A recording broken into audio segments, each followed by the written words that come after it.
Welcome back to the Bet Victor Top 6 show. We'll look at the panel I've got tonight. KJ's here. We've got Patty back. Danny's in the house. Little Lulu's here. NEEKS back with us again after a little break over the festive period. Welcome back, everyone. You all good? I'm all right. I'm all right. I mean, the festive periods are good. Things ain't too festive for Man United right now, but I'm all right. I know. And we've got a lot to talk about tonight, ladies and gentlemen. We are talking about Ten Hag to Man United, who is currently the favourite, according to one of the most credible journalists in the world, Henry Winter. We're going to be looking at the 17 players that have reportedly turned on Rangnick. Why? Man. 17 man. That's a lot. That's a big lineup. It's a big lineup. That's a whole squad. That's not even a start. That's the whole squad. Biggest train in the world, bro. Biggest train in the world. Come and get him. We're going to be previewing the FA Cup games for the top 6 sides and looking ahead at some of the big transfers as well. I want to say this at the top. Arsenal Football Club are currently the odds-on favourites to sign Vlahovic in this January window. So we'll be taking a look at some of the odds. No. Please, God, no. Look at them odds. It's already bad at the moment. Arsenal cooking. If they get him...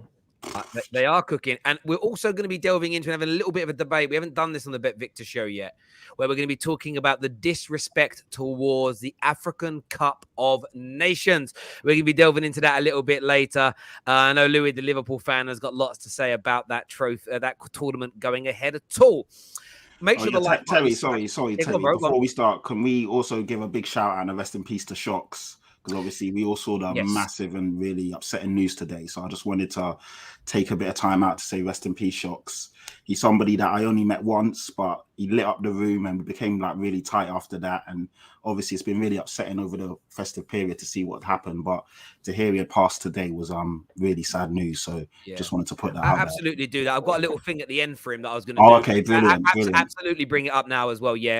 Horrible news. And you know, streamed with him a good few times, tweeted loads, and we obviously met him at the studio a couple of times. I think he came down to Friday night on the terrace, and just a genuine guy, like one of the nice guy, man. Nice, lovely, sweet, no agenda, like absolute diamond. So terrible news for him. So obviously rest in peace for him, and just wishing his family all the best now. You know, a young man as well. So terrible news. Indeed, it really is. Where do we start? Where do we start tonight, boys? Man United. We're going to start with Man United. We're going to have Man United in the middle, Man United at the end. This is a Man United. Nah, obviously the Rangnick, the story that so many players already turned on. Which story? Which story? There's a lot in it, and it's just so early on. And he's a guy that everyone was excited. Like me as a neutral looking on, I was really excited to see what he could bring because we all know he's like the godfather. He schooled all the like top German young coaches. I was really excited to see what he could do. And then for things to be bubbling the way they are, it's surprising, man. Just wanted to hear what you guys think as Man United fans. It's a bit. 17 players reportedly unhappy at the club. At NEEKS, we haven't obviously spoke much over this last few weeks because you've been away, been busy and everything else. Like, what's your take on this? Is it that Ralph's come in and made it worse? Or is it that Ralph's come in and is trying to fix the mess and you're getting that initial kickback from bad eggs? I think first and foremost, as I said at the time when Oli got sacked, I didn't think there would be a bounce because I don't think those players wanted Oli out. They were failing under Oli. Oli was failing them. Whatever way you want to look at it, it wasn't going, and there had to be a parting of ways at the time, probably even a bit earlier than it actually happened. But it wasn't a case of they wanted the manager out. I think a large number, if not majority of them, wanted it to work out for him, and it didn't work out in the end. So it wasn't a case of we got rid of him. Now we can push forward. We're happy, a weight lifted on our shoulders. If anything, Oli being sacked and considering the relationship he had with a lot of the players, the way that he defended a lot of those players by just not doing anything, not speaking about them in the media where other managers might have, or actually coming out and protecting them. With weird and wonderful quotes that some people liked, some people didn't like. Those players, I think they felt guilty. They feel guilty. They feel ashamed, as they should do. And I think there's an added pressure They've got Ole Gunnar Solskjaer sacked, and now there's a pressure of, well, what do we do from here? Because we need to prove that it wasn't us, it was the manager. But in their heads, they know it was them. They were the reason why we were sitting mid-table or 7th at the time when he got sacked. I'm not saying they would have won the league under Ole or anything like that, but to come third and come second and end up 7th at that stage of the season, that was on them. So the pressure that they're having to deal with since Ole's been sacked is something that they've not been able to handle. And I think Rangnick coming in wasn't a breath of fresh air. It was more just added pressure on them that a lot of them aren't able to deal with.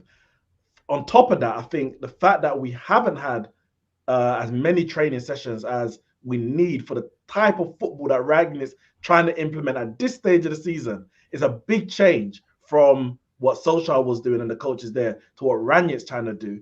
I think you add all those things together and it's turning out to be somewhat of a recipe for disaster. So I think some of it's being blown out of proportion, but it's tough times. And I can't see it ending anytime soon. I'm not saying the season's completely finished, but it's going to go on for at least another few weeks before we see us come out on the other side. Go on, Daniel. I can see that big smile on your face. What do you want to say? Look, I'm not even here to give my analysis on the Man United situation. I just want to throw out the 17 players that I believe are causing trouble in the change. Who's your source? Who's your source? I have no sources. Trust me. I have no source. This is the story of what I believe. I'll be very, very quick because obviously 17 is quite a lot. I think number 1, Eric Bailly, dropped despite never playing poorly. 2, Alex Telles, dropped despite never playing poorly. I think Nemanja Matic is causing a bit of a ruckus. He has that bit of a mean streak in him. I think Juan Mata too. He's been blogging recently more than he plays. So I think he's probably saying something in the change. Mata, I forgot about him, to be fair. Literally, David De Gea for sure. I mean, someone who's capable of calling out a manager's tactics is definitely capable of causing trouble. Cristiano Ronaldo, I'm telling you, he's the number 1 guy. Shall I tell you why? It's not even about playing style as well. It's more about, you know, when people are saying Ronaldo's causing all the issues, I don't necessarily agree with that. However, he is looking at this team and thinking, how has this team gotten this bad? Like, definitely he's thinking that.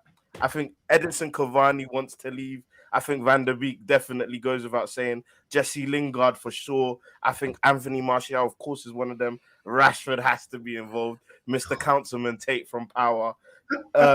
Mason Greenwood, I think, because he was promised to play up front this season, or he's been promised to play up front, and it just hasn't happened recently. So he might be saying a few words. Wan-Bissaka is obviously in the limelight. He just hasn't. He's actually gotten worse. Wan-Bissaka from his first, that's a bit of a worry for me. That's something to take note of. He was really good in his first year, and he's just progressively gotten worse.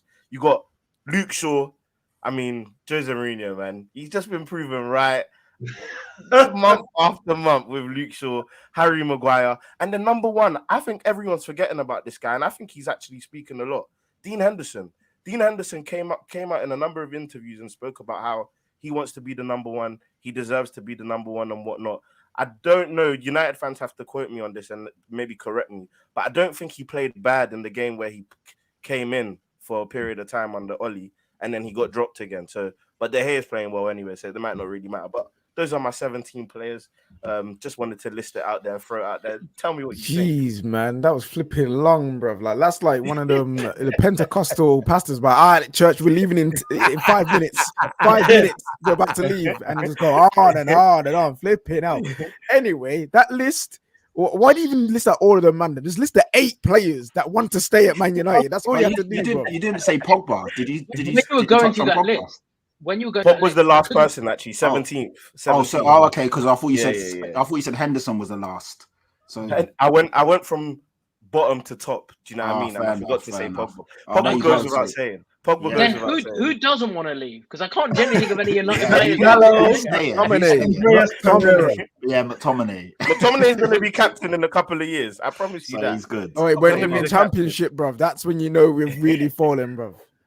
No, but in all seriousness, though, think about it like this: United, look, I think there's been a bit of Terry and all the United fans have mentioned it about the Glazers and how they've been incompetent in terms of how to rebuild, reconstruct the squad.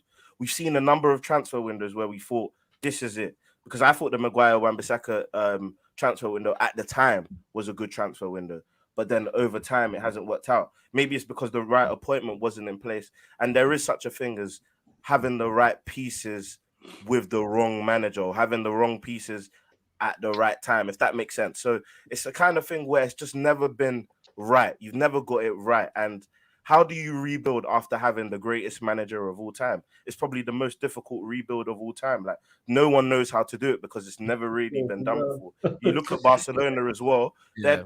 After Pep, they had little stints of Luis Enrique and a bit of Villanova, but they never really got it right in terms of how to rebuild. So it's tough. You're in a tough situation because I don't know where you go from here. The thing with United is, I look at your transfers, and I just don't see any pattern or any reason for them. Like, I don't understand who sanctioned the Donny van der Beek transfer. Like who? So do you know what's He interesting? who shall not be named. So I love the fact you brought that up, Louis, because when you and I have sat in the studio or sat at the offices and we've spoke, and you kind of, again, like most football fans, you focus on why did Ollie want this player and what's Ollie doing? I never said that.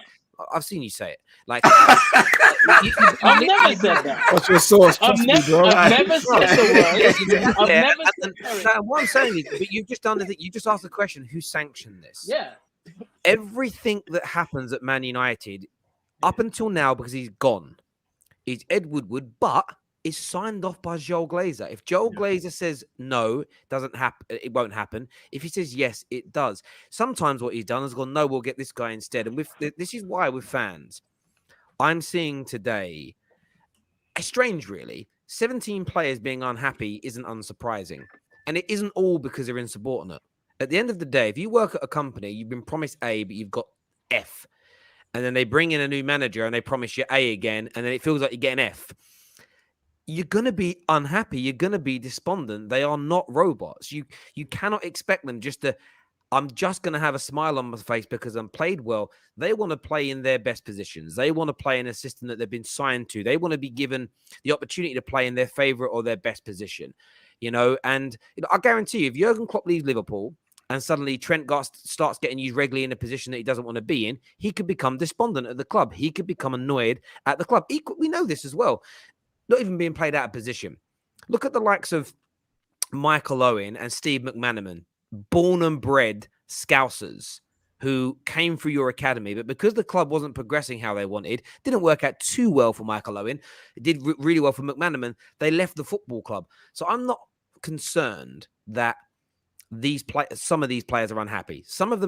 A lot of them are probably unhappy because of the bad attitude of other individuals, and it's almost a case of, but why are we giving them new deals? Like, why have we kept players here? There was a big story a year ago that everyone didn't care about, but a lot of players were unhappy that Romero was kept at the club, not because Romero was a bad guy. They were unhappy that he wasn't playing and he was being made to sit in and play no football. He weren't even on the bench. He weren't even in the matchday squads. These are the consistent things that the board have allowed either managers to do or they have sanctioned themselves. And I saw an argument today, and I'm seeing this argument all over socials. It's sort of like Pogba and Martial, they're not in the squad. They have nothing to do with this. We told you they were just the scapegoats in the past. It's like, bruv, you think we got to this point today in the last 4 weeks?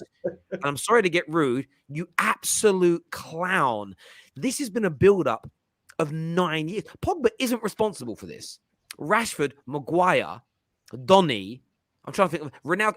None of these players made this happen. I'm seeing the biggest Ollie outers say, see, if we wouldn't have got Ronaldo, we wouldn't be in this mess.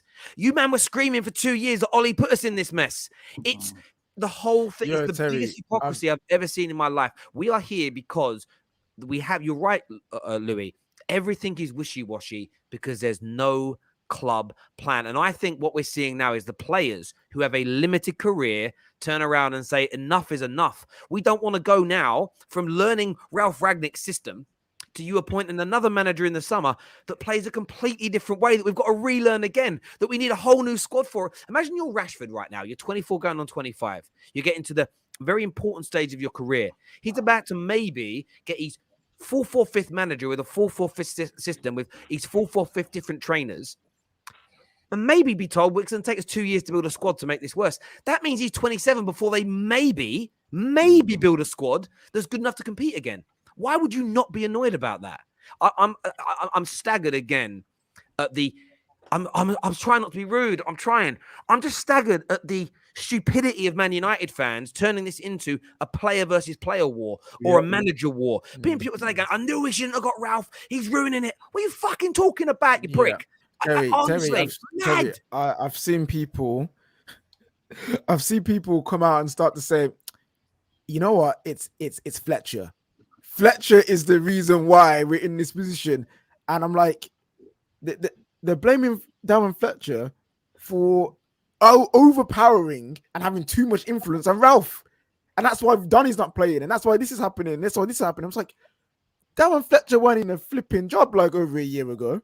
And now suddenly he's come out to be this secret mastermind, the secret puppet master over everything, over the playing squad. And what?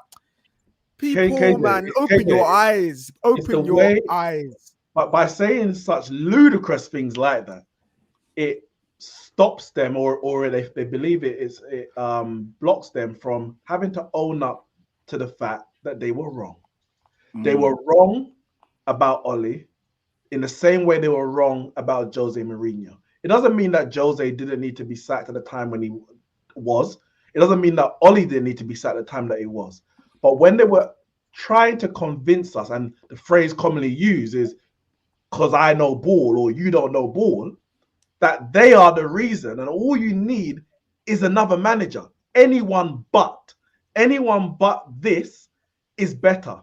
Anyone but that means we'll win. Well, we've had anyone but him and anyone but him, yet we are still here 4, 5, 6 years later, just talking about since Jose Mourinho. So to stop them from saying, you know what, I was wrong. I admit I was wrong. They have to find something else to cling on to. And until that person's gone and things don't change, then they'll be like, all right, well, it was not that. Who is still here? Oh, maybe it's McTominay. McTominay's been here for the last 7 years and we haven't won anything. It must be him. It started when we signed him. Like, come on, man. Just admit it. And you're spot on, brother. And this is what it is. They weren't wrong. This is the thing. Everybody is so one-dimensional, narrow-minded on this. They weren't wrong that Oli wasn't a good enough manager to win the Premier League or Champions League, in my opinion. I don't disagree with them on that point ever. But it was this case that I still saw someone tweet this yesterday. The Glazers and the ball are a problem, but most of this was caused by Oli. It's still, everyone acknowledges they're a problem. A lot of the reports that Ronaldo is like ruffling people's feathers. Some people that didn't want Ronaldo were like, see, I told you he'd be bad for the club. I'm like, you ain't read the report, have you? You ain't read the story. It's because he's asking them to work harder and do more. Ronaldo's not. So, and this is where their opinions contradict. And I believe if fans aren't focused on the right thing, it's easy for people to get away with this stuff. You know, one of the reasons why Lukaku had to apologize is partly because the fans went at him. If all the fans went, nah, it's fine what he did, I guarantee he wouldn't have apologized. Fans play. And guess what? The club of Chelsea had the standard of you do not do that to our fan base and our club. Exactly, So you have to and it does it. Man, how about Man United? Right, fam, we'll probably give videos. The thing is, with Lukaku, it's one person, and we haven't heard rumbling of anyone else being disgruntled, being unhappy. When it gets to Why? No, we know why. We know why because the club is run well. People aren't being given false promises. People are generally happy. Chelsea are doing and well. There's also standards at the football club. They know they can't just come out. Sorry, Louis. They know they just can't come out and do foolishness and do what they want. Because Roman will see that and be like, yo, get out of my club. And he would do it easily. Manchester United have seen foolish players, lazy players, unmotivated players, coward players come through the ranks. And instead of getting rid of them when it's time to leave, we have rewarded them with new contracts and kept them. But look at it, though. That is where the problem was. You can break it down in so many different ways. Like I could choose to see it in the way where, fair enough, just work with me because you're going to disagree, but just work with me. I could choose to see it in the way as a neutral. David Moyes wasn't given enough time Jose Mourinho was given too much time. Oli was given way too much time. And then Rangnick was just the wrong person to pick because you're doing it halfway through a season and Oli should have been sacked before. So there's always a chain effect and there's always each individual error that you've made. And then you're trying to make up for that error that you've made because you gave this person too little time. You're giving someone who doesn't deserve time more time. And then you overcompensate for that. So it's like you're literally working in reverse every single time. You're trying to make up for a mistake that you've made in the past, rather than just moving on from that mistake. You're trying to throw bad money at bad money, trying to literally. Do you know what I mean? And that's why, although I didn't want to hear it, it looks very much like we do need a rebuild. And I think a lot of the kickback from people is based on what you're saying. I think Ralph's going in there. I don't actually disbelieve the board when Richard Arnold today says, or it's come out via press release, he wants no control over the football matters. I don't disbelieve in the early stages. None of that is true. I'm standing with Ralph in the sense of, I think Ralph is trying to instill proper discipline, more hard work, people running harder and giving more. And what we're seeing is that insubordinate kickback from people that have got away with it. Now, some will go, oh, see, I told you it was Ollie's fault. He let him get away with it. Yeah, who gave him a new bloody deal? We gave him a new deal in the summer to allow that to continue. But let's just drop the Glazer talk for a minute and look at what we've got to focus on. Fans have got to learn to do this as well. Stop in the short term focusing on one individual. People are, I knew I was right about Rashford. I knew I was right about Pogba. I knew I was right about AWB. It's a nonsense. And just look at our inside forwards for a moment at Man United. Legit. Whether they were inherited by Moyes or bought by any other manager since, barring Rashford, he had a pretty good spell of scoring goals for 2 years. There hasn't been a single, but he hasn't got the universal thing I'm talking about here. Name me a player that for 2 seasons has performed to such a level that he's had universal support from the Man United fan base. As we Listen, at one point, I want to say one thing to that. There were Liverpool, like, I 100% understand the universal kind of appreciation point, but there were Liverpool fans about a year ago that were saying Mane was better than Salah. Like, there are certain things. Yes, where, they are. Hang on. Louis.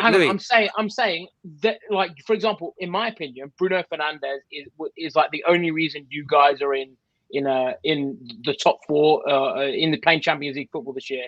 His numbers are insane. He's one of your best players. But if I were to just go off Twitter and what Man United fans say on Twitter, I think he was one of the worst players and he was stinking the club out.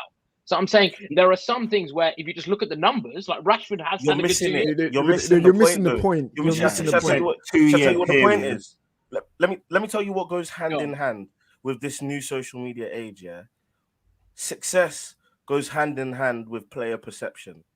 So when you look at a guy like Jorginho, if Chelsea were not doing well, the fan base would not change their mind about him the way they've done a U-turn, the way we saw what he did with the Champions League. Let me tell you now, if Bruno Fernandes wins the Champions League, you lot go on a Champions League run and you lot win a Champions League and Bruno has the most assists in the Champions League or something like that.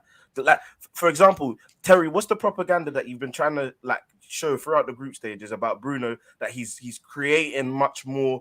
Yes, fair enough, his production in terms of just goals and assists has gone down, but his chance creation has gone up. He's actually got the highest chance. No one cares about. No one, exactly. Because you're not winning. He's 2 But assists. how's that his fault? So let me just go back to the point, Louis, because I would have got to that point before you interjected. With respect, I would have done. You're right, but it's a good point. Liverpool fans, Mane's better than Salah. Nah, Salah's better than Mane. But they were both recognised as being brilliant. That was it. That's it. I understand. So no one was saying Mane is better than Salah and Salah is crap. Yeah, you know what I mean? No one was saying that. I understand that. Let me finalize the point of it. What Man United fans have got to get out the habit of doing, and I've been in this space, of course, in individual games or a bad run of form, I think Bruno's playing poorly. He should be dropped. I think Maguire's been great in the last 5 games. Well done. That's acceptable. The player wars, the civil war at Man United has got to stop. Yeah, Rashford versus Martial. Rashford versus Martial, Pogba versus Bruno. It's poisonous. And right now, this is why I think it has to stop. Because when we have a moment where we can see the club is in bits and all of the problems are being exposed to us, people are not looking. Honestly, I'm not seeing Man United fans go, oh my God, look how they've run this club. Look, forget blaming anybody for a minute in terms of the player that's not working hard, the player that's unhappy, the player that wants to leave. Focus on how this has been enabled to manifest. That's the issue here. When I see kids misbehaving when I'm in a restaurant, I do think someone should make their kid be quiet, please. It's ruining my meatballs. But my actual thought goes on to, how have you let your children become this naughty? I look at the parent always. If they're this bad in public, what is happening behind home? What are you doing at home? You are definitely sitting there on Twitter and Instagram when your kids are drawing on the wall, doing what they're doing. But then what happens is this. You ever watch the program Super Nanny? Yeah. Super Nanny is Ralph right now. Super Nanny goes in, and the first day that kid's trying to smack Super Nanny, hitting Super Nanny. Yeah, trying to run away. The parents start crying. Oh no, don't make my kid upset. He's crying. She goes, he's crying because he's not getting his own way, but he's not really upset. I'm not scarring him. I'm teaching him discipline. By the end of the 2-week period, that kid's an angel, and it's because they've been given real discipline. And Manchester United fans, I believe we are powerful, and we are strong, and we play a part. We enable the club to get away with murder. Right now, Joel Glazer's sitting there watching everyone attack Rashford and Martial today in their own little groups going, this is perfect. This is perfect. No one's looking at me again. It's crazy to me. And the club's in an absolute mess. I'm not surprised 17 players are unhappy. I've got some super chats here I want to go to. KJ, if you blame Ronaldo and Cavani one more time, I will lose respect for you. You sacked into lame British media. Main blame goes to the board and owners. Nabil's calling you out, KJ. KJ and Nabil. Big up Nabil. KJ. This is why, Have Hope called you a flipping brick, bruv. Because you don't damn listen. I wasn't blaming Ronaldo and Cavani for the problems of Man United and the club falling down because Cavani and Ronaldo play for Man United. I was saying I don't like those two up flipping front. That is a completely different issue, bruv. Listen, man, listen. And about saying, I've sucked into British media and the main blame goes to the board. And who do you think taught you about the Glazers, you idiot, bruv? Me, fam. Me. That's who. That's who taught you about them. So don't come on here. Don't you come on here and lie about me. You know what's crazy? But I put me, Neeks, and the KJ on top today. We're like the three musketeers that have been fighting this fight for a long time. And it's painful. Deborah here says, Man United need to spend more time practicing Bielsa's murder ball to pick up energy. They don't like Rangnick because he makes them work. No passion there and wasted talent. Too many whiny players. Can I finish this? We need to clear out and get and this is the best time to do it whilst we have Ralph. I hope Richard sticks to his word and let's talk deals with all these issues. And Dan, do you know what? I'll just say to you real quickly before I go to Neeks. I hope that happens. It needs to happen. The worst bit is I can't put any faith in it because like 6th time lucky? So yeah, I can't put faith in it. Sorry, you were going to say something, Neeks. I was going to say one of the biggest problems right now is that there are a bunch of players who want to leave. And there's a bunch of players who I got no sympathy for, at least half of them. Because, and I mentioned this on Twitter the other day. Those players have control and have had control over their careers. They decided to stay, to sign new contracts, to, I don't know, be under the guise of I'll fight for my position. Fighting for your position doesn't mean you're guaranteed to start. You know, when Lingard, for example, was given about 18 months on the Ollie before Bruno came in, him and Andreas Pereira, you knew you would never get into this team ahead of Bruno Fernandes for what he done for the next 18 months after he came.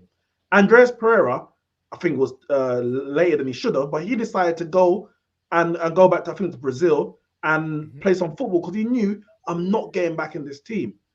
Lingard might be one of the players who's like, I'm under 17, he's unhappy, he wants to leave. So why are you still here? Why, but Eric Bailly, why did you sign a new contract and then complain that you're not getting ahead of Maguire when you haven't got ahead of Maguire since Maguire's been there and you can't stay fit for more than 2 years? So it's like, so I think a lot of those players who are unhappy and maybe the ones who are not working as hard on the Rangnick because their future's not at Manchester United. but they should not have even be here in the first. So I agree with that last comment. The sooner we can clear out these players, I'm talking this month, I think the atmosphere will just change, because you're not going to get everyone who should be remaining. Everyone who remains should be pulling their weight. I hear you. KJ's being back to it. It says Nabil pipe down. KJ has always wanted and still wants the best for Man United. It's not only the players at fault. KJ pointed out issues in the team from day dot. Big up Church of Vibes. More like Sippy, my guy. The fan base will never be united. We're too busy talking about player agendas, who has the armband and the managers, a repeat cycle that we do every 2 years. Bang on there, Joshua Jack. And I'm not trying to insult anyone's intelligence that doesn't do these like kind of compares these players and doesn't look at the Glazers as the issue. But I think it does come, the reason for it is because it requires a little bit of extra thinking, a little bit of understanding of the bigger picture. Whereas are you saying they're stupid? Are you saying they're a little bit dense? I'm not saying they're stupid, right? But you're saying they're dumb. In as many words, they're not looking at the big picture. They're kind of just seeing what they see on a football pitch. Do you know what meme? I've not been able to find the meme, and I would love to play it, but you might get copyright strike. It's too long. I want to play that brilliant line from Lock, Stock, and Two Smoking Barrels where Vinnie Jones turns around and just says, "Do you want me to draw you a picture?" Because that's how I feel sometimes when you're talking about it. Like, yeah, I hear you. I do hear you. Thank you for all those. Go on. It's because it requires that little bit of extra thinking of going, right, there's a bigger issue at play here. It's not so one-dimensional as Ollie's the problem or Rashford's the problem or Maguire's the problem. You need to look at the bigger picture. And because that requires a little bit more effort and a little bit of more using your head, people just aren't willing to do it. No, I hear you. Listen, and the thing is, there a lot of the people that say, for instance, I don't think Rashford is good enough. That isn't an opinion that bothers me. It's when they think sell Rashford and Maguire and bring in Son and who's a good centre back that we could buy. No, like that we could get. Like I want a logical one. Rudiger, because he's not signed a contract. Okay, yeah. Obviously, he probably won't. We get Rudiger on a free, and we signed Son in the summer. Yeah. But all the same attitudes, behaviours, lack of planning, merry-go-round managers, players being given money they don't deserve, people not being sold when they should. We're going to be back here in 2 years. That's why I find that pointless. Until the stuff behind the scenes is fixed, that talk's just crazy to me. I absolutely think. Ten Hag, though, boys. Ten Hag is today, via Henry Winter, is now being placed in as the odds-on favourite, or not the odds-on favourite, but the favourite, the top guy to be chased by Manchester United. What are you saying, Patty? Ten Hag to Man United? Yeah, that would be a great fit. Oh, that would be fantastic. But the thing is, I just wonder, why didn't you just do it now? Why didn't you just go all out? Because he only signed an extension in the summer, didn't he? To pretty much protect Ajax. Why didn't you just push the boat out and get him when you sacked Ollie? Why wait for Rangnick to come in for this 6-month period or stint and then go get him? Why didn't you just go get him now if he was going to go down that road? I just don't understand. With all due respect to Ajax. Because that would have made sense. No, it's not even that. No, it's not even that. Sorry. If you got a point to get to finish it up, then I'll go after you, Patrick. Yeah. Let me just finish this. But yeah, with all due respect to Ajax, you guys could definitely put some money on the table and go get him. Man United are a huge club. I'm sure Ten Hag would love to come and manage in the Premier League. You're in the Champions League. Pretty much everything that would attract a top manager, you have in place. You've got the players, you've got the infrastructure. I know things are a bit of a mess at the moment, but Ten Hag needs to take that next step, in my opinion, and Man United is that next step. So I just don't understand why you wouldn't have done it. But to be fair, going back to your question, Terry, I think that's a great appointment if you do get him. Just nail down one manager and get him. Stop chopping and changing. I know it's a different system, but it's time for you guys to be a bit expansive and push the boat out. So yeah, that's me done. You see, the reason why we didn't go and get Ten Hag straight away from when we sacked Ollie is because Ten Hag is a manager of flipping principle. Man said no. He just said no. He said no. And what more can we do?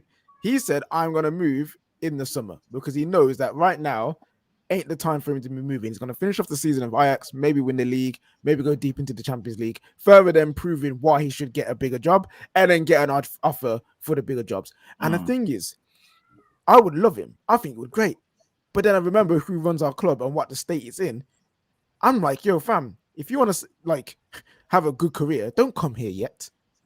He's a young manager. Man's still late 40s, early 50s. Man's got time. You don't need to be here yet. I'm telling him to stay away. because the structure of the football club is not there. Save It's yourself. not save yourself, my brother. Save yourself. Literally, like we're not like Ajax. We ain't got Edwin. It's like and Whitney Overmars. trying to stop Chelsea marrying Gray at Christmas. You know what I'm saying? You know what I mean? Don't do it. It's dangerous. Don't do it. You know what I mean? It's just not. Yes, it's not Terry's an EastEnders fan. great Wow, big. appointment I in never terms miss of an his- episode in 20 plus years. Never miss an episode. I'm an encyclopedia. If I went on Mastermind, EastEnders would be my subject, not Man United. Oh, that's mad. No, it's the best documentary in the world, mate. It's amazing. Documentary. Documentary on life. But yeah, like in terms of his career and appointment, it's not the best move for him really right now. Like there's no guarantee in the summer that we'll just magically fix it all and be like, yeah, Ten Hag just come in and make it all work. No, this is going to. But then who is it a good move? It's not. That's Yeah, what I'm saying, though. That's what I'm saying. That's the thing. It's not a good move for anyone. It's a But we need poison chance. someone. We're finished Do you forever. want to hear my opinion? Do you want to hear my opinion? Next That's season, what we're here for. Man Yep. United, Man United's manager at the start of next season is going to be Ralf Rangnick. Listen, Jeez. no, that's Probably. not even. Probably. I already I know said it's that. not. That has been my prediction from the get go. Remember, Terry, from the day you hired him, I said that.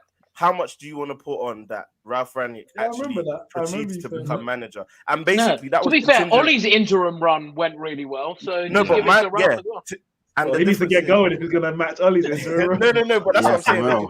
The contingent was if he was successful, but at this rate, you might just think, "Oh, cool, let's just give him the keys." But look, the issue that I have with Man United and the danger that you're in, and to be fair, I don't really care because it's Man United. But being neutral, the danger that you're in is let's put things into perspective now. Sooner rather than later, and it will be sooner. Confident about what? I'm not sure, but sooner rather than later. That Ragnick's going to be the manager. That's what he's talking about. Oh, yeah. That's my prediction in it. Yeah. Sooner rather than later, Newcastle will be a very good team and will be like, let's look at what happened with Man City when they were able to get the structure going, when they were able to get the players that they wanted in. They just stopped not making the Champions League spots. Newcastle. Newcastle are going to be playing championship football next year. I don't think Let's so. not I don't forget. think so. Listen to this. Oh. Let me tell you now. That Man Newcastle United. be a future team. All the Chelsea fans are going to join Newcastle.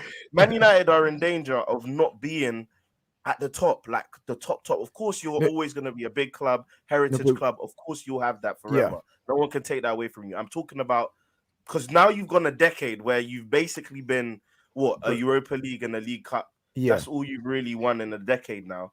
Like, bro, but it was Lukaku's interview. No, listen. One sec. Let me land. Go. I'm not even trying to.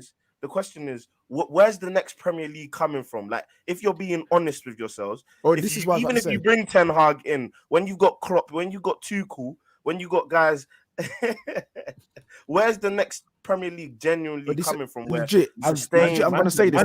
Daniel, you're questioning, making all these questions or when and fam. It's not when, it's now. It's already here. The 30-year cycle that Liverpool had is already here, my brother. You know what I mean? Like we can categorically say Man United. How long has it been? When was your last title? 2013. 2013, bro. 9 years. We're coming up to 10 years. We're coming up to 10 years. That 10 years comes quick. So does 20 and then 30. You know what I mean? Like, and then I'm dead. Then I'll be dead. I'll be like, you know what I mean? Like, literally, Harry might not even see the Premier League again. Like, Arsenal, what?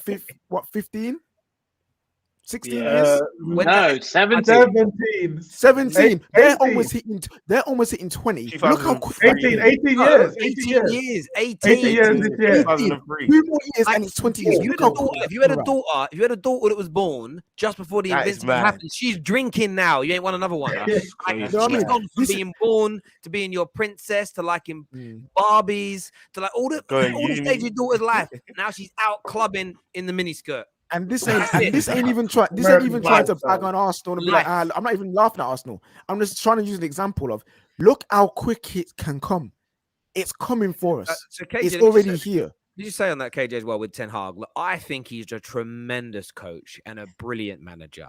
I don't want to be negative about him, but I can't help it. And I'm not being negative about him. If, for instance, I'm even looking at the players we're linked with signing this January, and it's like we're linked with this guy. It's been on Ralph's wanted list for 3 years. I'm like, yeah, but does Ralph's wanted list match Ten Hag's? Equally, does it match the club's plan? Are we going to go with Rangnick's plan? Are we going to go with Ten Hag's? I'm not a tactical expert, never proclaimed to be. I'll give tactical reviews on how I see it as a fan. I've listened to two different people I really trust with tactics. One say their styles are very similar. The others say they're not like each other at all, barring pressing. So I'm none the wiser, to be honest with you. So I sit there and I worry that who are we going to buy? Does it match what Ten Hag wants? How long is it going to take to get there? And most importantly, will the club continue along? They told us Ollie's project was complete, built, and ready to start winning when he got sacked. Look where we are now. We're knocking it down again. That's my issue with this. I can't allow myself to think, wow, Ten Hag, Rangnick upstairs. We're linked with all these players. It's going to be great. I've done that 4 or 5 times before, and I've always been left ranting on a camera. You know what's crazy though? I'm so fatigued by Man United. I'm happy that Ralph's linked. I'm happy that it's going to go upstairs. I am happy about that still. I am happy that Ten Hag may be coming in. I'd love them two together running the club. Me personally, I would.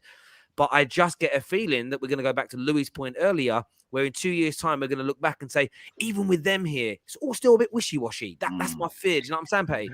I see Ten Hag going to Man City next. Personally, I just think he's a really good fit when Pep does. He worked with Pep as well. I just see it's just a better fit. Pause. Everyone pause for a sec. Yo, Daniel, have you changed your shirt? Yeah, he took his hoodie off. Oh, I was literally I blinked and I just see white lights just coming shining in my face. I was like, "Wow, what's happened here?" But yeah, you're going out later. Yeah, Daniel, you telling me? Yeah. He's getting ready. But yeah, Ten Hag to City makes a lot of sense. We better get in before they do, then. Yeah, that's it. So, well, the thing is, go on, Lou. The thing is, I was going to kind of on the conversation that we were talking about earlier about Ten Hag and it not being right for him. I'm genuinely trying to think of a manager that Man United is right for. Part of me thinks any manager would go because we look, but you look at that Lukaku interview he did, right? And it's like no matter how bad Barcelona are, they're not even in the Champions League next stages. They're still a club people want to go to. It's still what is seen as the pinnacle of football. And I think Man United are in that same vein where managers will still go, oh, I want to manage Man United, no matter how bad they are. It's always like you're in that, like if you're a girl in a relationship, right? You're always thinking you're the girl that can fix the guy, right? You're the girl that can stop the guy being sleeping about and doing and cheating and doing all this stuff. And maybe a manager can think, oh, it will be me, and he's highlighted problems and he said, right, I can fix Man United. But I'm just thinking, like, from a point of view where it's like, right, who would this be a good career move for? I genuinely can't think of anyone. No, Graham Potter would be a good shout. I think Graham Potter. It's not. You're not laughing. No, I'm being serious. Graham Potter is a top player. Listen, he's a good upcoming manager, and I'm excited. I'm excited to see how he does. Yeah, him coming to Man United would finish him. Finish him. Do you know what I mean? Like, it'll be done. It ain't even that. Do you know what it comes down to, right? It's not even that for me. On a real level, right? The reason we don't know who the right person is because we have no identity, system, or structure as a club. We don't know how we want to play, how we're going to play, what we're going to do. We have absolutely zero idea about any of this. And because we don't have any idea about what we're going to do, it's almost impossible to envisage. You know, when you look at Pep, the way he plays at City and what City have built to over the last 12, 13 years, there's no way they're going to go to a Diego Simeone. There's no way they're going to go to somebody that plays pragmatic, slow football, no press within it. They will match as best they can, like for like Pep Guardiola with some subtle changes. The same as with Liverpool. You're not going to go in a completely different direction where 70% of your squad are not compatible with this new manager's style of football. It won't happen. That's where Man United, that's why I said to everybody, I didn't care about sacking Ollie as my first priority. It was, is the next manager ready to come in and take over from Ollie and look at this squad and say, barring 3 out, 3 in, we're ready to go. Other than that, I'm not even focused on the manager. I'm focused on the structure behind the scenes because that's where we need to get to as a football club. And yeah, look, any one of those managers could coach our team and maybe make the football better, but only if we have a structure at the club that has enough discipline within it for them to work hard. Otherwise, we've already seen they say no, sir. They don't even want to train when it's dark. They don't want to train when it's dark. No wonder we lost the other night. Training when it's dark. It's a madness. I mean, viewers, who do you think would be the best next Manchester United manager. I want to hear from you. We've got some super chats. We are talking Tottenham later in the show. We're talking the disrespect towards AFCON as well, and previewing the FA Cup game. So make sure you've got your Bet Victor apps or the webpage open, ready for that. All the links are below for the odds as well. Get them in, and we'll be taking your predictions on them. I want to make sure I didn't miss any of these. Okay, got this one here. So Manchester City's match is off on Friday. No, I didn't read today that the FA have said that no matter what, they're going to make you play the games irrespective. Didn't someone put that in a group chat? Yeah, I'm sure I saw that as well. I'm sure, yeah. Yeah, it's been reported tonight. Yes. Oh, that's good, man. I actually quite like that. Like, obviously, get well anybody that's unwell, but play the games even with the kids to keep it going. Because eventually we can't keep. The thing is, though, we actually can't keep postponing. Otherwise, you never get the game done. You need to get it have to be done. CR7 is an amazing dribbler. I can make it as a pro. Is what Ice Freezy's got to say. Barca or Madrid fans do not take rubbish from the board or players. They have moved on from Messi and Ronaldo. That's a definition of a big club.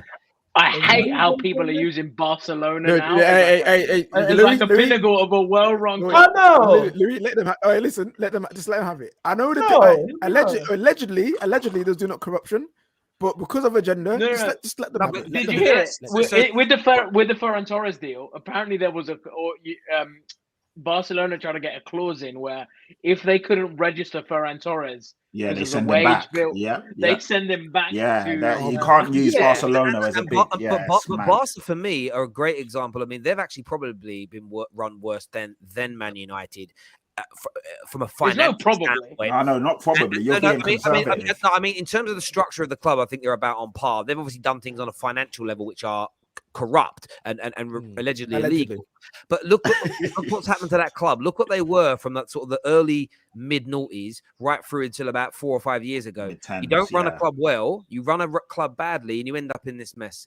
Emmerdale is clear of Manchester United, is what this Man City fan says. If I am Ten Hag, I'm holding out for the City job, is what Ace Limited says. Exactly that. Prince, who's an Arsenal fan, says we went 10 years without a trophy. Man United are 5 years in, and it's little things like that, nick a League Cup, nick an FA Cup, just so you don't go on those mad runs. You can't. I don't want to be compared to that Arsenal team. We're like 14. We're like 4 years. This season's going. Relax. Yeah. At the end of the season, it'll be 5. Whoa, Champions League, we're still in it, bro. Hey. No, Daniel did say we've got the GOAT and Ollie, so how can we not win the Champions League? You know what I mean? We got this here says, which is the worst poison chalice, Man United or PSG? United, 100%. Probably United right now. PSG are winning their league. You are definitely guaranteed to win something. Exactly. Like you're leaving there with something. You know what I mean? Like you're getting something. I'm leaving here with something. Yeah, you're leaving it with something. You could be from down the way and you're leaving with something. You like, say that, right? You're getting a league title, a League Cup, and maybe go deep into the Champions League. No, but and look you say that, wait. My brother, go on. Listen, and look at their managers after PSG. Look at Emery. He's won the Europa League. Yeah, maybe not as big as PSG and but with Villarreal, but won the Europa League. Tuchel won Champions League. You know what I mean? Ancelotti's been there. He's been around, and now he's currently winning the league with Real Madrid. Yeah, he's top of the league with Real Madrid. Look at the past managers of Man United. Where did they go? Job center, retirement. Moyes had to go Spain, fail, come back. Moyes had to go to the mountains to read. I'm telling you where Moyes went. David Moyes went to that mountain with Hawkeye and Black Widow, bro. That's where he went. Yeah, Stone, baby. Like, you have to sacrifice something for that, fam. You know what I mean? So someone got thrown off. Someone got thrown off that. Someone got thrown off that mountain. Louis van Gaal retired and come back to do international management. And Jose ended up at Spurs. And now he's at Roma. Chill. Absolutely, guys. In fairness, he reached the cup final. We did. Give him some credit. Let's go to more super chats here. Do you think City will reach 14 Premier League titles before Man United? No. What are City on now? How many are they on now? Yeah, they're about Premier 5. League titles 5, maybe 6. Yeah, 6 probably. They're going for number 6. Mate, it's not far-fetched. Exactly. It's not. Think about it like this. Yeah, 10 years. Yeah, I think City are winning 5 of the next 10. in my At opinion, least. innit? At least. Yeah, and that's at least You minimum. can't like well, They I won mean, you 4-5. can't listen. Okay, if Pep stays here for another 10 years, yeah, at least 5. But if he doesn't, literally, No, like of course. you go like Chelsea or Liverpool, like come on, man. Dan, what I would say That's though, a Dan, fair to point. that, That's a fair point. what I would say to that is if you go back maybe 5, 6, 7 years ago, Everyone said Chelsea would win more, Chelsea of course. would have won more. So you never quite know how it's going to go. Of But No, they this definitely- domestic dominance of City, But on though, top right of that, now. though, but on top of that, in reverse, and I'm going at my own club here. When Man United, I don't know if you remember this, Louis, because you're not old enough, really, with respect. So when no, it's not a dig. No, When we won our first Premier League title, we were celebrating, we were cheering and bantering Liverpool about it, and they were singing, or they had a banner that said "Come back when you've won 18." And at the time, I remember listening to these conversations with like my dad and his friends, and being the dad would call my dad on the radio. I remember listening to Talk Sports. Could Man United ever catch Liverpool? And people were like, yeah, it will take 30, 40 years. And you fast forward like 20 years, and we won our 18th. So not even 20 years, just under 20 years. We won our 18th. And then I remember I went to the next season. I went to the away game at Anfield, and it was like, if you're coming to the game today, you've got to find a Cantona mask, because that's what the banner said. The banner said, "Who are Cantona?" Like, or something like rude about Cantona. Come back when you've won 18. So all the United fans went back the following year when we had 18 with our Cantona masks on. They're like, I had a really good rubber one as well. It was really good, but it could, so it could go both ways. Right now, if someone say, impossible. But do you know what? Liverpool fans and the Premier League said it was impossible for Man United in the next 10, 15, 20 years to catch Liverpool, and they did. So look, it'll be intriguing to see what happens. Baz here says this squad needs a £700 million overhaul with committed players not entitled. That won't happen in a few years. Ten Hag will fail, and the Glazers won't let Ralph do the work, or they will have to hire him as a director of football. Calling the BS is what Baz has got to say here. Baz calling it out. AFCON or Spurs next? What are we talking about? Let's do Let's Spurs. end with it. You just leave AFCON for last because that'll be enjoyable to talk about. Cool. You know what I mean? Well, last is going to be the previews, but and we'll do it. So we'll touch on Spurs. Obviously, Spurs went out last night. None of you were on the match reaction show. We had Alex. Alex was on. First time in a while. Alex, I watched a bit of it. That was what? My man just went off. Like, literally, Alex, it was all peaceful, and then Alex. Oh, and bruv, let me tell you about that. I'm just like, whoa, wait, what happened? Yeah. He didn't like it. But let me ask you this, Pat. I'm going to come to you first as a Spurs fan. Another semi-final. Another defeat. Do you feel Spurs bottled it last night? Yeah, man. I was in the trenches, as Daniel knows. I was there as well. So I was excited. I was obviously talking my talk on here the other day, saying that we was ready, we were coming, and oh man, what can I even say, man? It was just we just bottle jobs, man. Just soft to the core and just no fight, no like. Okay, let me put it this way: Rudiger. Like I was watching, I was literally there. Chelsea were attacking us in the first half, so I saw the calamity of goals and the errors and everything like that. And you saw Rudiger, he was like elbowing people, kneeing them, just like little kicks, little scut, just being a bastard basically. And you need that. You need someone that has that fight and that passion, and he just wants to get at and ruffle people. And even though we weren't playing well yesterday, we were awful, at least you want to see people have that desire and that, you know, that commitment. It's a semi-finals, for fuck's sake. You can literally put a cement down and a marker. People like Harry Kane and Son, who have this thing where they never turn up in big games. This is the time for you to timestamp it and do something. And pretty much the game just passed them by, and you didn't see anything. Tanganga was awful. For the first goal, he literally did a no-look pass. He didn't even look at where he was passing the ball.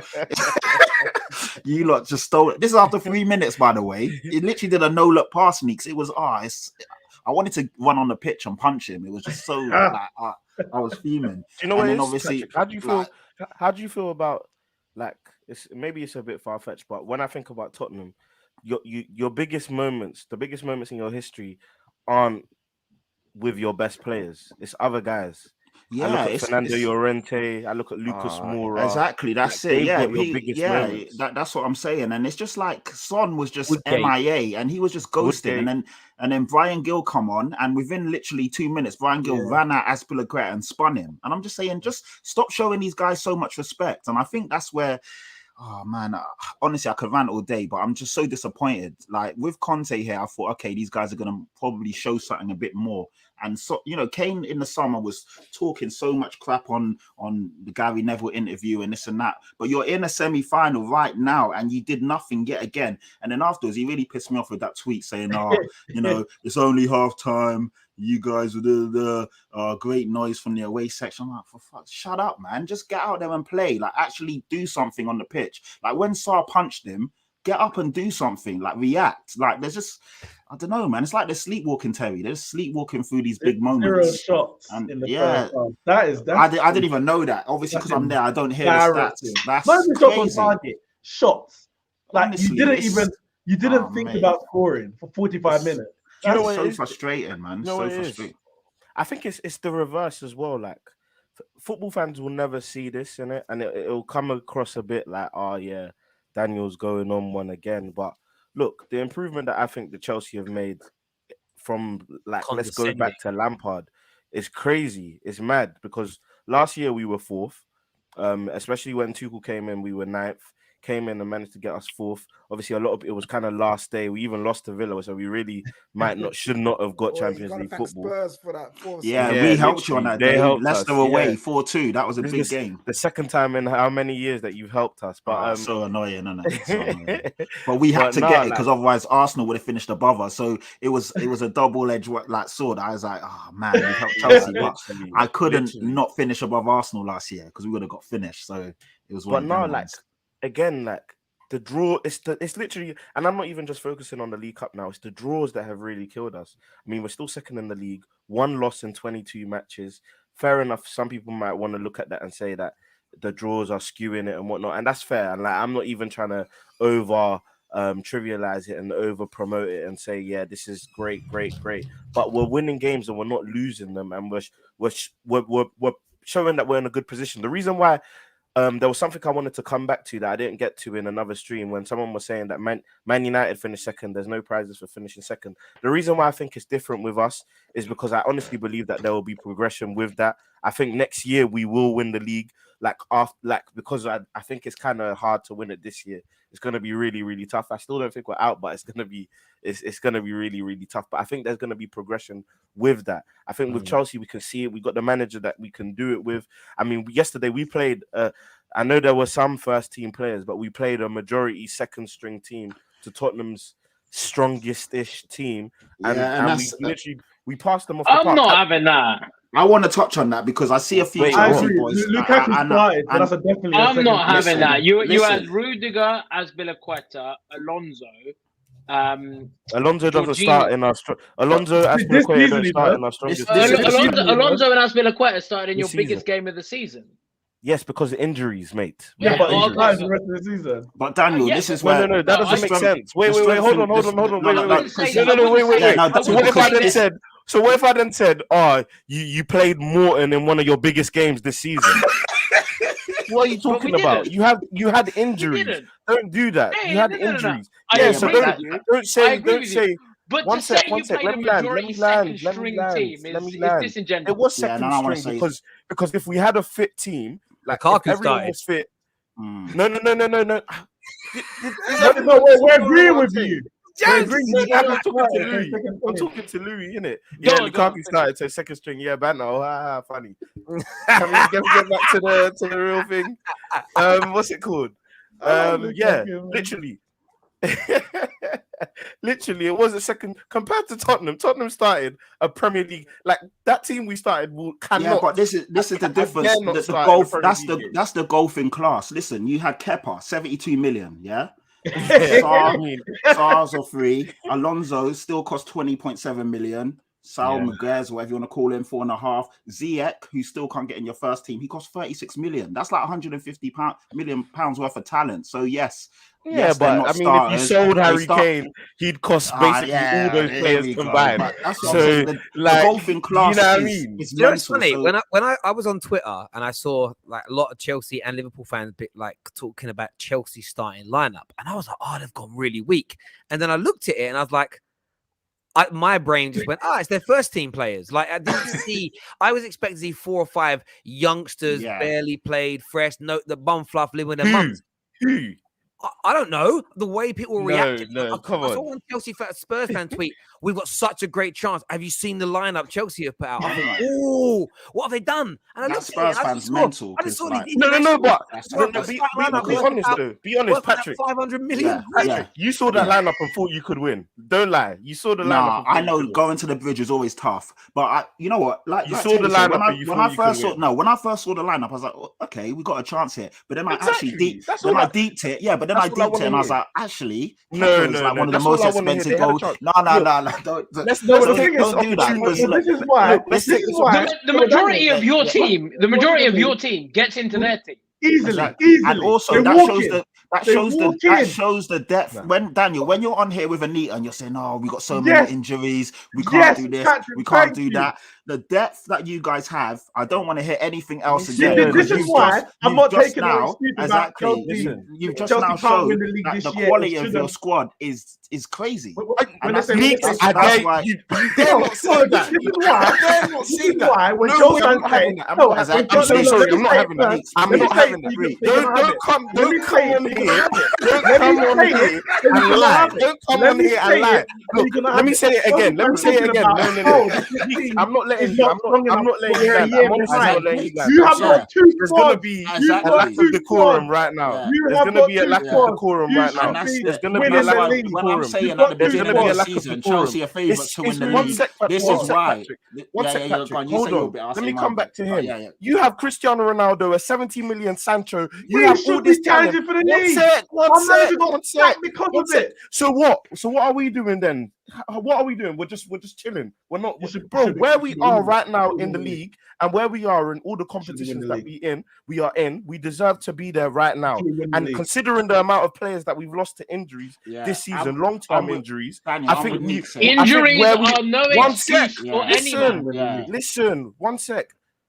Where we are right now this season is fine. If anyone makes you think that we should not be where we are, then I disagree. Where we are is fine. It's totally fine. I had you It's guys. fine now. One sec. Let me land. If I can land, you hear my point. You'll still disagree. That's fair enough. But yes, there have been games this season that we should have won 1,000%. Of course, that happens in football. However, where we are this season shows. Daniel, we're 10 points behind. It's just a new year. Happy New Year. 8 points. Daniel's plane is not allowed to land No, you're tonight. 10 points. We have to turn it around and take it back all the way back. Can I just to like where it interject? came from. Go on Sorry, back. We Go play to the City game. next. We play City next. City are. What is that? Okay, now you're 13 points behind. Guys, listen. Oh yeah, Guys, calm down there. One sec.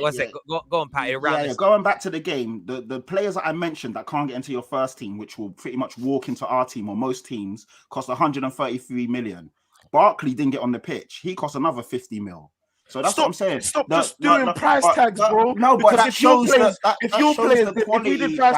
if we did price tags for your players as well, you would have a 100 million plus pound squad too. So you can't just do it with the depth is how much did Davinson Sanchez cost? 40 million. He cost around 30 million. And he started. He started exactly. Yeah, how much did Doherty cost? About 20 mil? No, he cost about 5 million. It was undisclosed. Fair enough. Fair enough. No, I was wrong with that. How much did Højbjerg cost?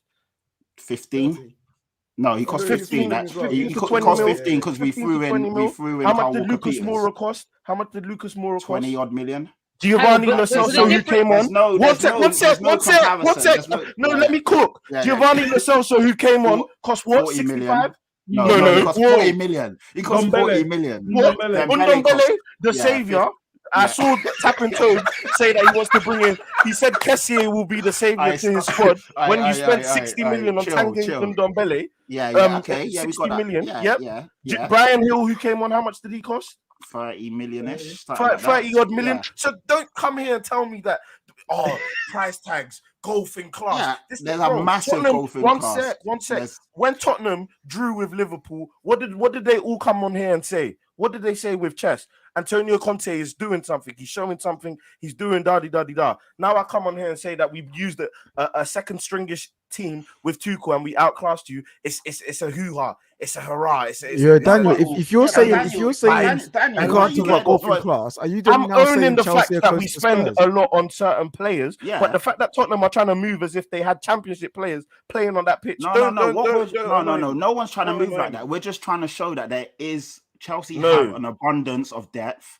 Chelsea have the. If you played Man United, it would have been the same thing. If you played Man City, it's not. It would have been the same thing. Why are you getting crying upset? about? It's not crying about the money. You spent your money on building a new stadium. It's a compliment. We can't do that because of restrictions. So there's stop nothing for you crying to- about the No, money. we're I not hate crying. teams. I hate teams that claim to be in the top 6. If you're ready to be in the top 6, own it with your chest. Be in the top 6. Whoa, if you want to but be a you little gotta be- team you got- and be a you little got- one, It's if not you about wanna be being. a little You got to team, be if you realistic. wanna be a little When team- you're fighting, Bro, when you're Patrick, listen, you lot, Patrick, we're you see away Arsenal- from home. what- We're No, away from home. You lot are the current Champions League champions, I'm so and your sorry, squad I'm costs not about hearing 10 that. times more than Because us. The reason why I'm not the hearing that facts. is because These are the the facts. reason why Arsenal fans are not complaining right now about their signings and all of this and that about the 'Cause they're players they winning. bought is because everything is successful right now. At If the your moment, signings, if exactly. your £100 million signings were successful, you would not be talking about We don't have a 100. We've never spent £100 million. What did you say to me? What was the first thing you said to me? 100 million. One sec. What was the first thing you said to me after that game when I said, Spursy, that you what's it called? We always beat Tottenham. The first thing you said to me was we knocked you out of a competition last year. Yeah, we So did. you're ready to be part of the big boys. But yet again, we showed that you can be outclassed, and that's what you were. Don't go to the you money did. thing. No. Don't go to the money thing. You did outclass us, but it is one game, isn't it? It's one Gentlemen, game. So, You're the most I've insecure got to round rich this person up. I've I've got to ever round seen, this bro. up. Thank you for them super chats. I've got to round this up. So are we concurred that Spurs bottled it yesterday? yes, that was my point. Daniel's taking offense to us complimenting his No. team. It's a bit mad. Shut up, you started it again. Shut up, you started it. I'm giving you compliments. That And you're man getting there, angry. in the right-hand Daniel, corner. I don't- I don't know why. Mark, You're I'll tell the you most what. insecure It was rich that guy person there. I've ever seen in my life. It's a bit Someone mad. calls you Coming rich up. and you're It's getting coming wrecked. up. Yeah. It was coming up. Patrick. Yeah. Is Antonio Conte's job bigger than you thought it would be? No, I knew how big his job is, and obviously he's done really well. He's done fantastic, to be fair. But it's these games where we see what's really going on. But to be honest, he got the lineup completely wrong yesterday. Going with 5 at the back was awful, and obviously that got exposed in the first half. Starting Doherty at left wing back, what are you doing? Do you know what I mean? So obviously he changed that at halftime. He took off Doc, we reverted to a back 4. Davis played at left back, and then Tanguy came on, and we had a bit of success for the first 5 or 10 minutes. We were better in the second half, but obviously that's not hard considering how bad we were in the first. So Conte still got a big job. He knows what he needs to do. He knows he needs players, and obviously he's assessing the squad right now, and he's seeing that some of these guys they're just not it. Like Hoiberg yesterday was awful. He was awful. He was all over the place. I just look at him. Can I ask Daniel? Go on, quickly? Neeks. Go on. 4 at the back. Yeah. Is this the way It was a forward for? It was a hybrid though. Like, so Yeah, it was. Obviously It people worked. said It was switched from better. It was 3-5-2 better, Neeks, to but it was. We 4-2-2. wouldn't say it was Nothing successful. can Was ever it? be simple with you, Daniel, could it? No, but- Nick, no. I'm tired of if you- this man. if you were at the Nick, game, let me have this. I'm wait, tired of this KG, man. This guy always have to make it some nice, fancy, eloquent was, waffle, though. but it was at the back. 4 at the back.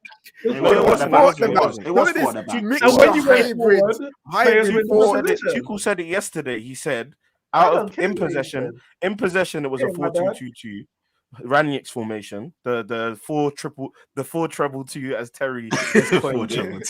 So 4. And 4 at the then back. without the ball, it was a 3 at the back because I don't know if you clocked, but Aspilicueta tucked in to make it a 3 when we didn't have the ball. So that's what happened. And Ziyech, I don't know if you clocked, but Ziyech was marking Doherty. I don't know if you remember seeing they're that. using the 4 hybrid Yeah, 3-back yeah. formation. All right. No, Okay. it was, though. Forget the numbers. Forget the numbers. 3, 4, 7 doesn't matter. It was different to your other games. Is this the way forward, or was this a one-off because of the players that were available, players that you chose? Because obviously a lot of Chelsea fans before, like for weeks actually, when your results were not as good as I think they should be. Obviously, you're happy with them. We're like, we need to change to a 4. It's free. Get rid of it. Are you saying that you need to move forward with this, or you want to go back to the 3? If I'm honest, I'm not sure, innit? Because like we played a 3-5-2, for example, which was different against Tottenham when we went away to them. And we were bad in the first half, but then second half, we totally dominated that game. Everyone got excited with that formation. We then played it against Man City and got absolutely dominated and battered. So formations I don't think formations are necessarily what make games. Obviously, this is now an option, and I trust Tuchel to pick the right team to use it against. But I just don't think it's like, yeah, this is the formation now. We got to run with this. This is the way forward, because in another game we will get battered with the way we played, because a team has a more athletic midfield than Jorginho, Saul, and whatever. So I don't know. A hybrid midfield that turns from a 3 to 16 or so. You know why he's hating? It's because his godfather is not implementing the tactics that he wants. Listen, your dad gave him the recipe for your win, bruv. So bro, Tuchel and Klopp skipped those classes, man. They bunked lessons, man. Rangnick writes the recipes. He just can't cook. That's a problem. As a manager, I mean, he's an orchestrator. He's not. He's the coach. He's the fighter. It's what it is. It's in the teacher. Viewers, make sure that like button is being smashed. First of all, around 2,000 people watching across all platforms, so smash the like button, subscribe. We will touch on AFCON a bit later. I want to look at some of the FA Cup fixtures that are coming up this weekend. The first, I just want to go through score predictions, really. Get your Bet Victor accounts open, people, or get signed up to them now. Swindon at home against Manchester City. What we going within this game, boys? What we going within this match? 8-0. 10-0. No. They've had like an outbreak, like multiple players are isolating. I don't think it's going to be huge. I don't think it'll be 5-0. Yeah, exactly. 5-0. No, I'm just saying maybe not 8, maybe 7 or 6, but 8's a bit of a stretch. No, but I think it'll be more like 2 or 3. Wait, Louis, bro. You say they've had an outbreak, bro, and they could lose 5 players. Not like the other 5 or the other 15. No, crap, it's bro. a like, point. literally. Like they lose one winger, they've got another 17 in the bank. There you just go. to come on There you go. and play just in case. Like I've said this before, Man City have got basically 2 teams that could challenge for the Premier League. Like that's how good their depth is. But like an outbreak's an outbreak. Like again, it's hard to predict because we don't know what team they're going to end up playing with. We don't know who's got COVID. But Pep and his assistant are out. Like, I don't think it's going to be like a 5-0 whitewash. I think it'll be more like a 3. You know when it's your season where you get an outbreak, but the majority of them are your backroom staff. Like everyone else are first team players. And it's against Swindon. No disrespect. Pep is as well. Wait, legit.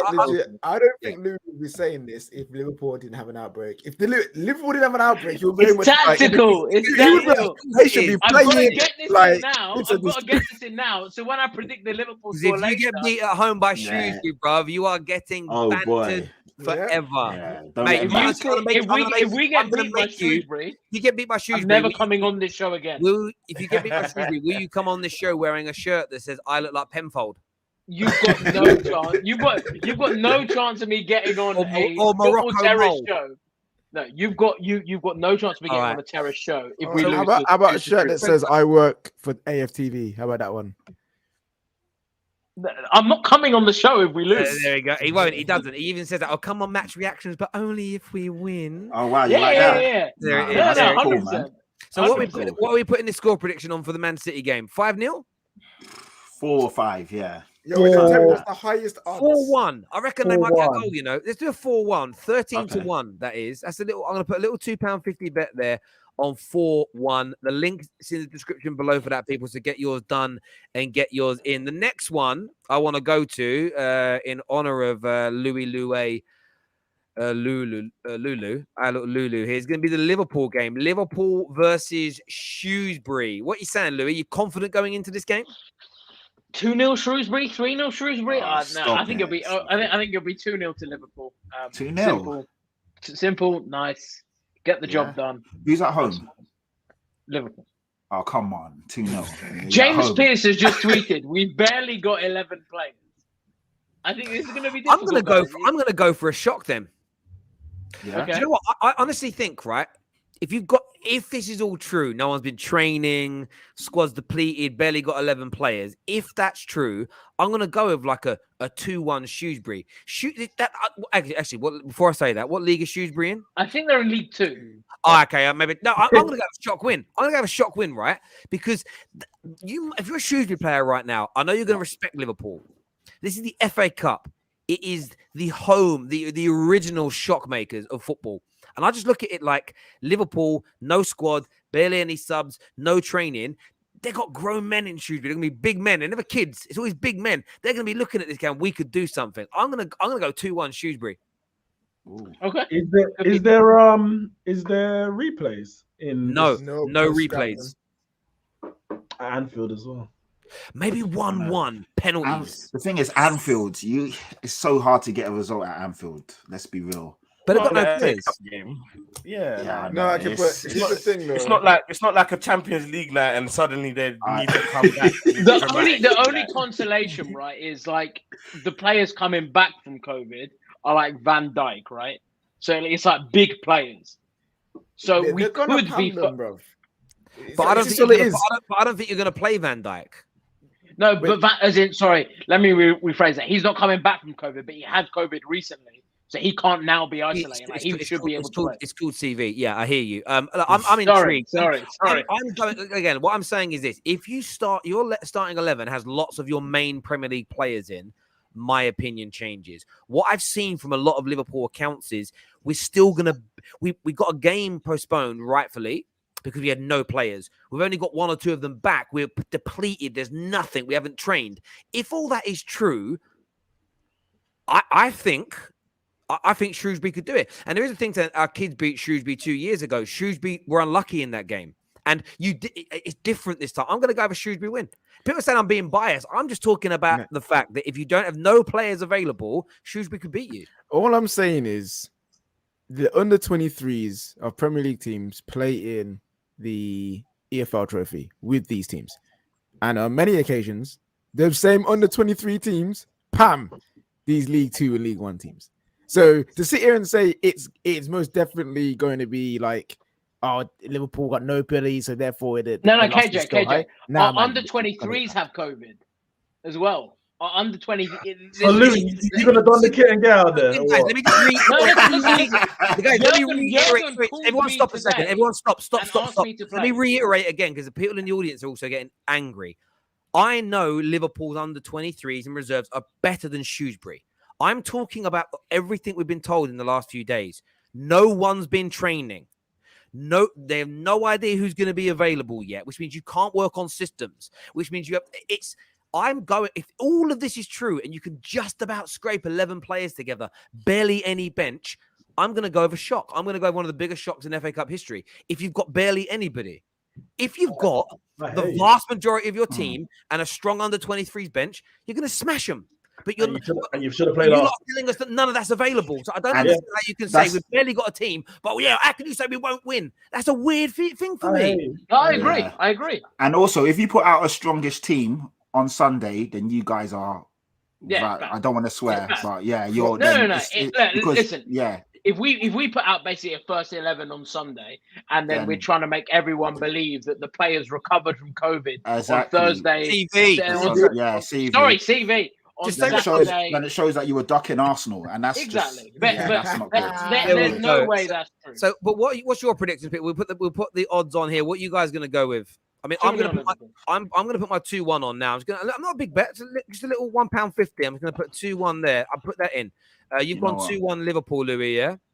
Yeah. I'm going 3-1 Liverpool. Even with everything you said, Terry, I still think I can't see anything too much for him. Yeah. 3-1's pretty good. 21-2. Okay, that's a little £1.50 in that as well. Next up, people, it's going to be an interesting one here. They knocked him out a few years ago, but it is a different Arsenal now. Nottingham Forest versus Arsenal. What are you saying, Neeks? Nottingham Forest at home, yeah. Forest are at home. Nottingham Forest versus They got Arsenal make changes. Forest. Yeah, Forest had an outbreak. Oh, Arsenal win then. Okay, what I was going to say, Arsenal should make changes because the semi-final against Liverpool is the bigger game for them. Yeah, they should be putting their first team out for that semi-final against Liverpool because we're only in the third round of the FA Cup. Like, there's the final or the trophy is so far away. But considering that Nottingham Forest are probably going to have a second-string team out as well, if that, then Arsenal comfortable. 3-1 Arsenal. 3-1, bro. 6. to Arsenal. With their second team. And they've got a COVID outbreak. It's done. Who's away? Arsenal's away. Arsenal away. I'm probably saying 4-0. Yeah, 4-0 Arsenal. Yeah, 4-0 is really good. 4-0 on that. The odds on 4-0 are 30-1. Jeez, No, let's go that. That's decent. That's a good bet. Yeah, that's a decent bet there with Bet Victor. Get your accounts. I'm gonna stick £2.50 on that. I quite like it, to be honest. I quite like that one there. If I'm being honest, I always like a cheeky one as well, because this is the first time there's going to be no replays in this. I'm going to throw like a little cheeky 1-1 in there, just in case they have one of them. 1-1 go to pens. Is it straight to pens or is it extra time? I don't know the answer to that actually, but this is in probably straight to pens. I believe straight to pens. Yeah. This is in 90 minutes. So I'm going to stick a little draw in there as well. That's just me trying to win some money, if I'm being absolutely honest. Up next, we'll talk again. The only thing about this weekend is not enough duty ties, but maybe that's better for the later rounds, because you've got Chelsea versus Chesterfield. Morecambe. What are you saying, Danny? What are you saying, Danny? Who have you got, KJ? No, Villa. Oh, you got a hard one, boy.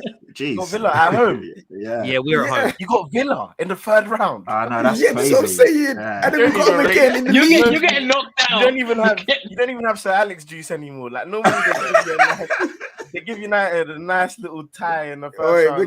We'll get onto that. Sorry, we'll get onto that strategy. Yes, Chesterfield, isn't it? Yeah, what are you saying? Chelsea Chesterfield, nice and easy one. Yeah, we should win. They're gonna play the under 23s, so I've been told.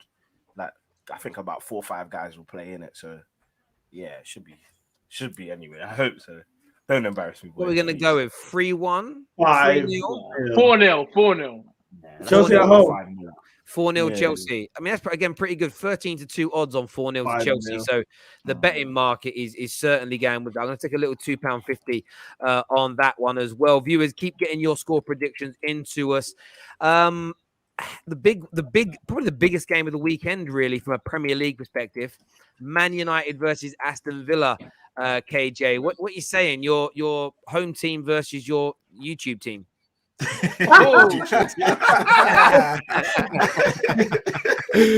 You're funny. I have no idea. Like, Steven Gerrard has started really well. I've spoken to Villa fans and they're really happy with him.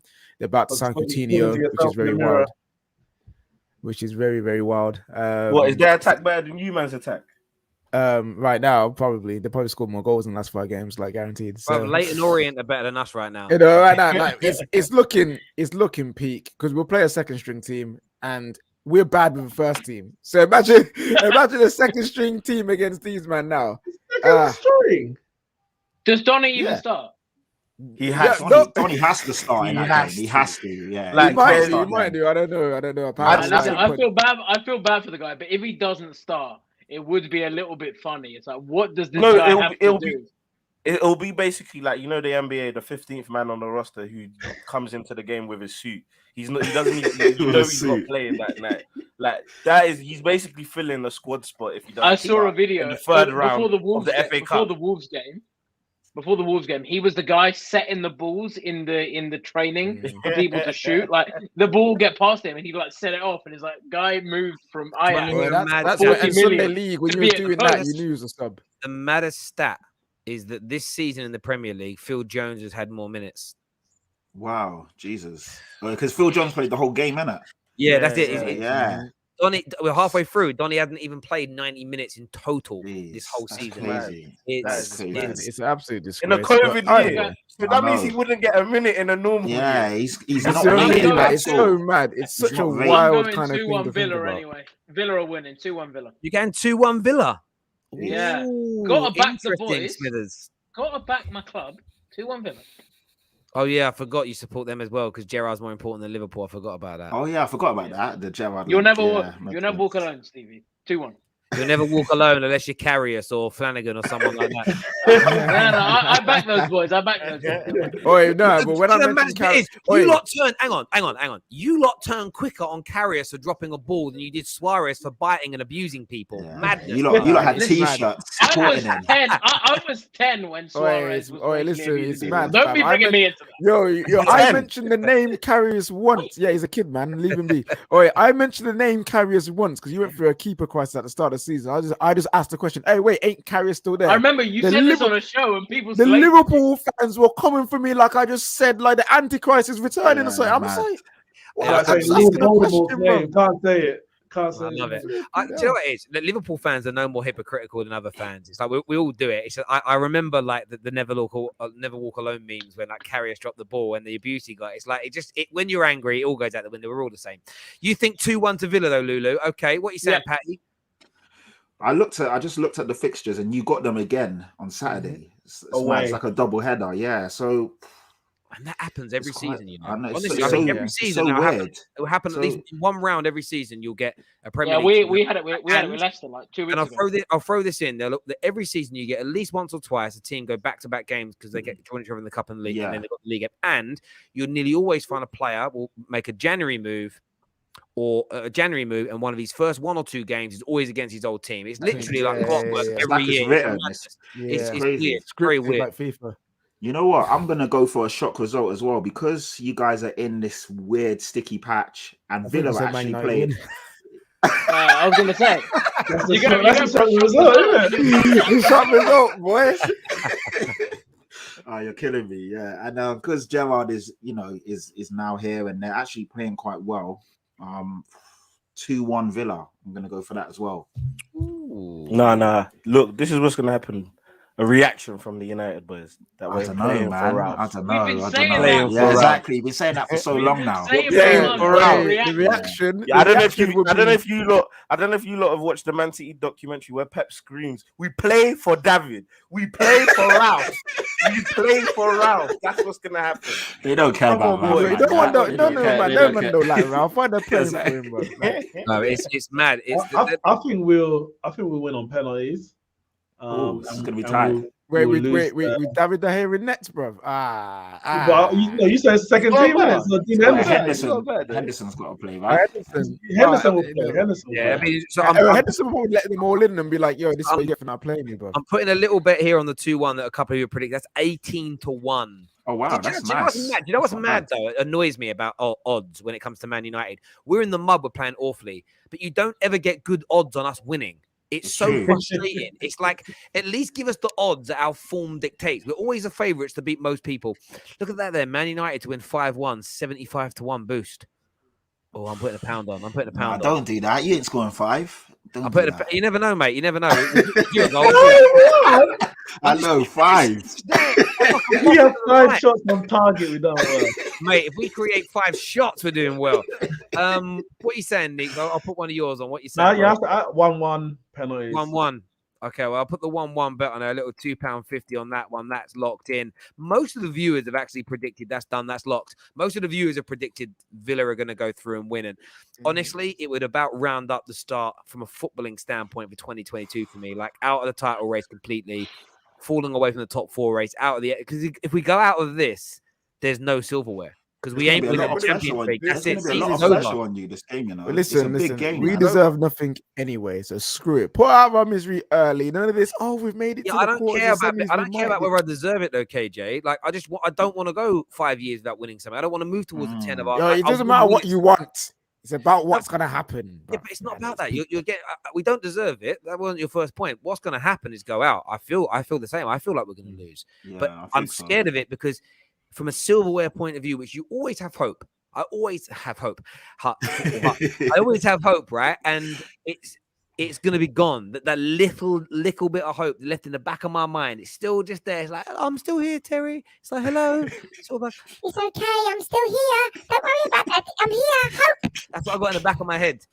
And if you guys have seen Spider-Man, All I'm gonna say is No MJ. spoilers. No spoilers. No spoilers. Listen, No listen, spoilers. all No I'm muting. spoilers. I'm If muting. you haven't on. watched Spider, Yeah, exactly. If No you have not spoilers. watched Spider No Man, spoil. Yeah, no, I now, haven't watched it. No, this you wasn't gonna deserve be a it to be spoiler. I'm spoiled. just No gonna say, spoilers. all I'm you gonna say deserve it to be No spoiled. spoilers. is MJ. All I'm gonna say, MJ's phrase, that film is what we need to be as Man United fans. That's all Cool. I'm Put saying. my Why headphones haven't back you? in Why now. have you lot not watched Spider Man though? Spoiler Alright, alert, 'cause they're quite Mufasa good. dies. I live so far away, right? I don't live near any. I don't live any of my mates, right? And my mates all went when I was ill, and I got no one to go with. So I'm just gonna wait 42 days, and it'll come out on Disney Plus, and it's because Eternals comes out next week. I'm very excited about, and what else comes out? Afterlife. But anyway, Ollie left and took all his juju with him. FA Cup or bust, and that's what it is. It is FA Cup or bust. Look, we've run out of time, ladies and gentlemen. So Louis off the hook with the AFCON chat. We have to do that on another show. Just because we're out of time today, and I've got to go shopping because the kids have got very little food in the house. And I did read somewhere that it's my legal responsibility to feed them. I've got to go supermarket, feed their little mouths and bellies. But everybody that's tuned in, thank you very, very much indeed. Please make sure you smash that like button, subscribe, and sign up to your free Bet Victor account. Of course, you have to be over the age of 18. Read the terms and conditions. It's free to do. If you bet £5 today, you'll get a £30 free bet on top. So take a look at some of the odds. We'll be back next week for the Bet Victor show. Back tomorrow with more normal content. Around 9:30, 10 o'clock tonight, the member stream will go live, and I'll be there taking your questions, taking your calls. But until then, take care. Goodbye. God bless. Gentlemen, a pleasure as always.